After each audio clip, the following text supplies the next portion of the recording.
আসসালামু আলাইকুম। Internet speed. আমরা অনেকেই আছি যারা কখনোই আমাদের ইন্টারনেট স্পিড নিয়ে খুব একটা সন্তুষ্ট হতে পারি না। আমাদের মনে হয় আমাদের ইন্টারনেট প্যাকেজটি এত ভালো, আমরা 20 এমবিপিএস এর প্যাকেজ নিয়েছি, বাট আমাদের ডাউনলোড স্পিড এত কম কেন? ওকে, আমাদের যে ইন্টারনেট সার্ভিস প্রোভাইডাররা ওরা আমাদেরকে যে স্পিডটা বলে তা হচ্ছে MBPS, mega bits per second. এতে যে বিটা থাকে সেটা হচ্ছে ছোটো হাতের বি, আর মানে হচ্ছে ছোটো বি। আর আমাদের কম্পিউটারে যে downloading software like browser, torrent, IDM, এতে যে ডাউনলোডিং স্পিড দেখায় বা এতে যে এমবিপিএসটা দেখায় তা হচ্ছে মেগা বাইটস পার সেকেন্ড বা kilo bytes per second.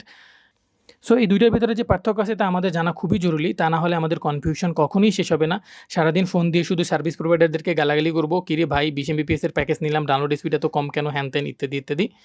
Okay, 1 megabytes equal to 8 মেগাবিটস।